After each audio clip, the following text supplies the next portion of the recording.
കർത്താവിൻ്റെ ധന്യനാമം ഈ പ്രഭാതത്തിലും മഹത്വപ്പെടുമാറാകട്ടെ. എല്ലാ സഹോദരങ്ങൾക്കും യേശുക്രിസ്തുവിൻ്റെ അനുഗ്രഹീത നാമത്തിൽ ക്രിസ്തീയ വന്ദനത്തെ അറിയിക്കുന്നു. ഓരോ ദിവസവും കരം പിടിച്ചു നടത്തുന്ന ദൈവത്തിന് നന്ദി നിറഞ്ഞ ഹൃദയത്തോടെ സ്തോത്രം ചെയ്യാം. ആയുസ്സും ആരോഗ്യവും ബലവും സൗഖ്യവും എല്ലാം ദൈവത്തിൻ്റെ ദാനമാണ്. ദാവീദ് പറയുന്നു, ദൈവമേ, അങ്ങ് ഒഴികെ എൻ്റെ ജീവിതത്തിൽ ഒരു നന്മയുമില്ല. ദാവീദ് രാജാവായിരിക്കാനുള്ള കാരണം തൻ്റെ കഴിവല്ല, കുടുംബശ്രേഷ്ഠതയല്ല, റോയൽ ഫാമിലിയിൽ ജനിച്ചതുകൊണ്ടുമല്ല.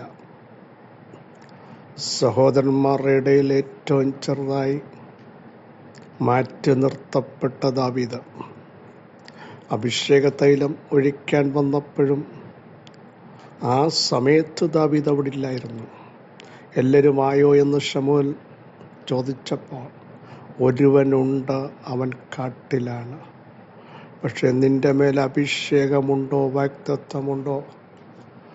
കാട്ടിലുള്ള നിന്നെ അഭിഷേകത്താൽ സിംഹാസനത്തിലെത്തിക്കുന്ന ഒരു ദൈവമാണ് നമ്മൾ സേവിക്കുന്ന ദൈവമെന്ന് ഇന്നു പകൽ അറിയാതിരിക്കരുത്.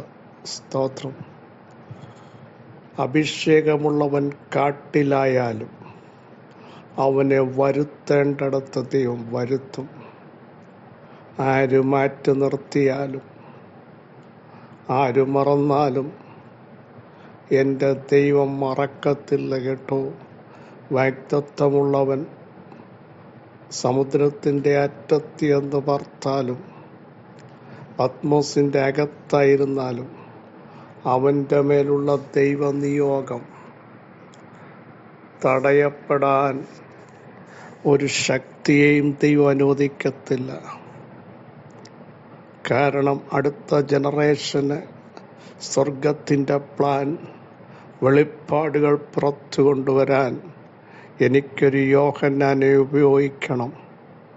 പക്ഷേ ഡൊമിഷ്യൻ്റെ പ്ലാൻ ഇതിനകത്തിട്ട് ഒതുക്കണം.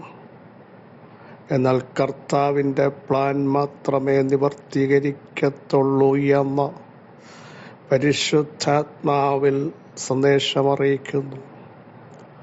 നിങ്ങൾക്കെതിരെ, നിങ്ങളുടെ കുടുംബത്തിനെതിരെ പൈശാചിക മേഖലകൾ എത്ര പ്ലാനുകൾ ഒരുക്കിയാലും, ശപഥം ചെയ്താലും ശപിച്ചാലും നടക്കത്തില്ല. ദൈവത്തിൻ്റെ പ്ലാൻ മാത്രം. അങ്ങനെ വിശ്വസിക്കണം. അല്ലാതെ ചില വാക്കുകളെ കേട്ട്, ചില ശാപങ്ങളെ കേട്ട് നിങ്ങൾ ഭയമകത്ത് കൊണ്ട് നടക്കുന്നത് എന്തിനാ? അതിനെ വിട്ടുകളയുക. നിങ്ങളുടെ മേലുള്ള പ്രോമിസ് നിറവേറ്റാൻ കഴിവുള്ള, മരണത്തെയും പാതാളത്തെയും വെല്ലുവിളിച്ച, മരണത്തിൻ്റെ മേലും പാതാളത്തിൻ്റെ മേലും അധികാരമുള്ള ഒരു ദൈവമാണ് നിങ്ങൾ സേവിക്കുന്ന ദൈവം. മരിച്ച ദൈവമല്ല, ജീവനില്ലാത്ത ദൈവമല്ല. നമ്മുടെ ദൈവമോ സ്വർഗത്തിലുണ്ട്, ജീവനുള്ള ദൈവമാണ്.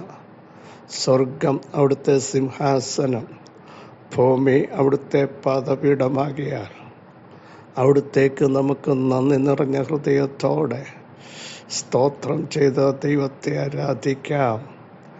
ഇന്നലെയും ഇന്നും എന്നേക്കും അനന്യനായ ദൈവം, മാറ്റമില്ലാത്ത ദൈവം, വിശ്വസ്തനായ ദൈവം, വിടുവിക്കുന്ന ദൈവം, രക്ഷിക്കുന്നവൻ, നമ്മുടെ രക്ഷയാകുന്ന ദൈവമായി നാൾതോറും നമ്മുടെ ഭാരങ്ങളെ ചുമക്കുന്ന ദൈവം വാഴ്ത്തപ്പെടുമാറാകട്ടെ. അവിടുന്ന് നമുക്ക് ഉദ്ധാരണങ്ങളുടെ ദൈവമാണ്. സ്തോത്രം. വിശ്വസിക്കുക. തകർന്നു എന്ന് ലോകം പറയുമ്പോൾ അവിടെ നിന്ന് ഉദ്ധരിക്കുന്ന ദൈവമാണ്. എളിയവനെ പൊടിയിൽ നിന്നും ദരിദ്രനെ കുപ്പയിൽ നിന്നും ഉയർത്തി, വേസ്റ്റ് ബോക്സിൽ നിന്ന് ഉയർത്തി, പ്രഭുക്കന്മാരുടെ സ്ഥാനത്തിന് വ്യത്യാസം വരുത്തുന്ന ഒരു ദൈവമാണ് നമ്മൾ സേവിക്കുന്ന ദൈവം. ആരുടെയും കെയറോഫിലല്ല നിങ്ങളെ ഉയർത്തി. യോസഫേ, പാനപാത്രവാഹകൻ്റെ കെയറോഫിലല്ല നീ ഉയർത്തപ്പെടുന്നത്. ഡയറക്റ്റ് നിന്നെ ഉയർത്തുന്ന ഒരു ദൈവമുണ്ട്.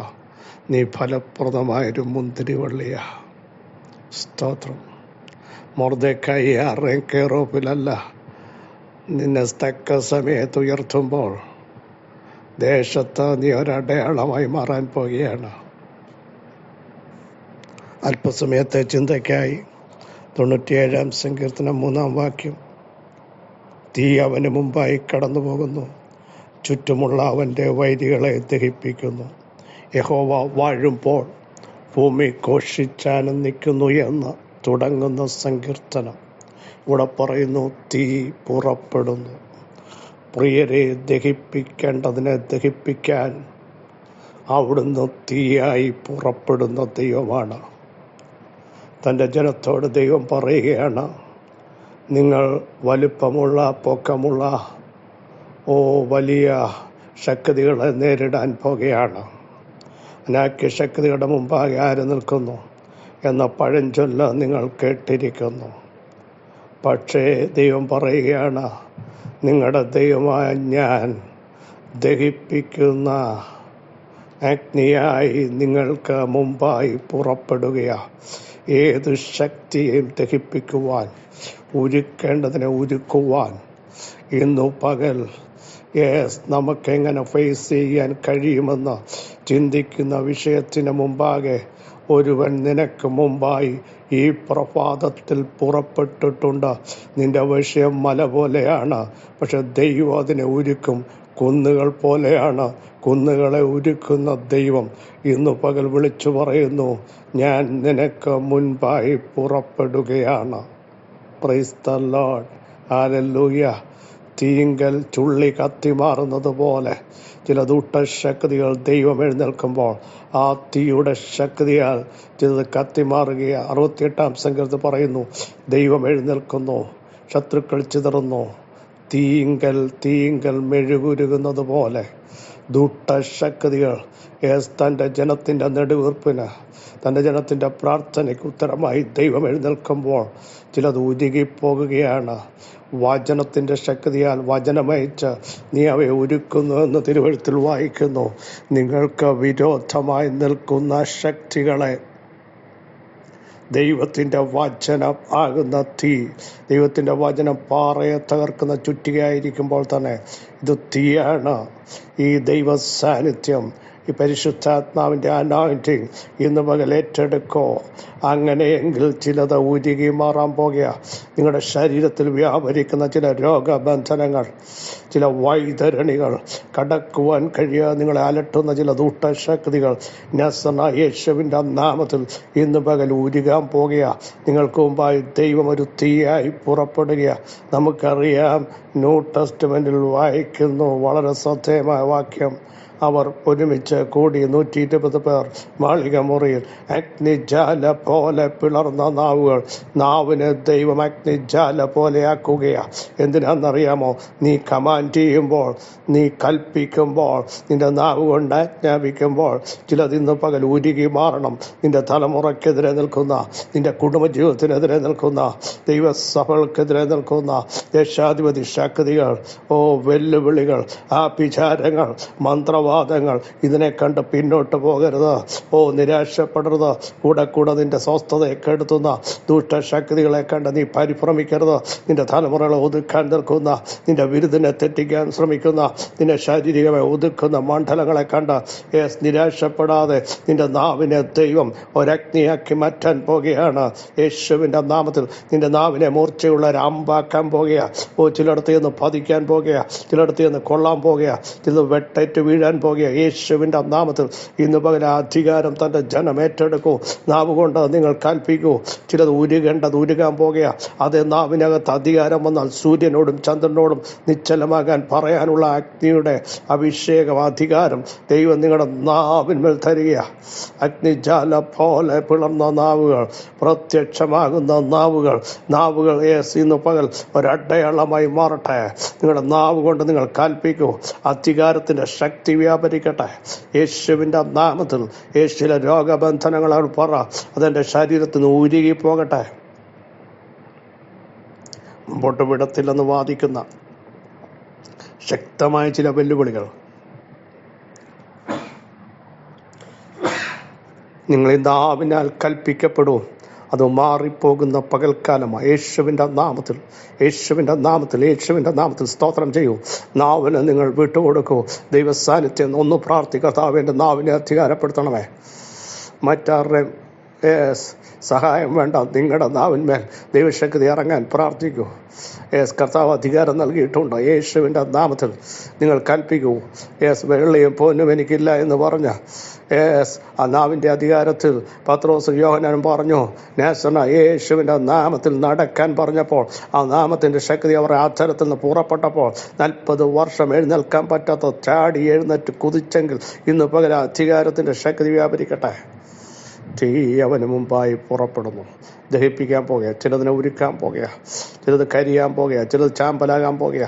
യേശുവിൻ്റെ നാമത്തിൽ പിതാവേ, ഈ വചനത്തിൻ്റെ ശക്തി അവിടുത്തെ ജനത്തിൻ്റെ മേൽ, തലമുറകളുടെ മേൽ, അഭിഷക്തന്മാരുടെ മേൽ ഇന്നു പകൽ വെളിപ്പെടട്ടെ. അവർ ശരീരത്തിൽ അത് തിരിച്ചറിയട്ടെ. ചിലത് ഉരുകട്ടെ, ചിലത് കരിഞ്ഞു മാറട്ടെ. യേശുവിൻ്റെ നാമത്തിൽ സ്വസ്ഥതയെക്കെടുത്ത് ചില അന്ധകാര വെല്ലുവിളികൾ തീങ്കൽ മെഴുകുരുകുന്നത് പോലെ ഞങ്ങളുടെ വൈരികൾ ശക്തികൾ ദഹിക്കുന്നു. യേശുവിൻ്റെ നാമത്തിൽ തെന്നിച്ച പോലെ ചുറ്റി വളഞ്ഞത് മുൾത്തി പോലെ കെട്ടുപോകുന്ന കർത്താവേ, യെരൂശലേമിന് ചുറ്റും ഞാൻ തീ കൊണ്ട് മതിലാക്കുക. ശത്രു പറഞ്ഞു ഞാൻ കയറും. അതിൻ്റെ മതിൽ തുടങ്ങി. കർത്താവ് പറയില്ല, ഞാൻ അതിന് ചുറ്റും തീ കൊണ്ട് മതിലാക്കിയിരിക്കുക. തൻ്റെ ജനത്തിന് ചുറ്റും തീ കൊണ്ട് മതിലാക്കി അങ്ങേകൾക്ക് മുമ്പായി പുറപ്പെട്ടിരിക്കുക. സ്തോത്രം. സകല മഹത്വം അങ്ങേക്ക് യേശുവിൻ നാമം തന്നെ. ആമേൻ, ആമേൻ. ക്രിസ്തുവിൽ വാത്സല്യ സഹോദരങ്ങളെ, ധൈര്യത്തോടെ മുമ്പോട്ട് പോകും. നമ്മുടെ കർത്താവ് അത്ഭുതങ്ങളുടെ ദൈവം. അവിടെ നമുക്ക് മുമ്പായി പുറപ്പെട്ടിരിക്കുന്നു. ദഹിപ്പിക്കേണ്ടത് ദഹിപ്പിക്കും. ഭയപ്പെടരുത്. ഈ വചനങ്ങളെല്ലാം അവിടെ സഹായിക്കട്ടെ. ക്രിസ്തേശുവിൽ നിങ്ങളുടെ സഹോദരൻ പാസ്റ്റർ ബിജു മാത്യു.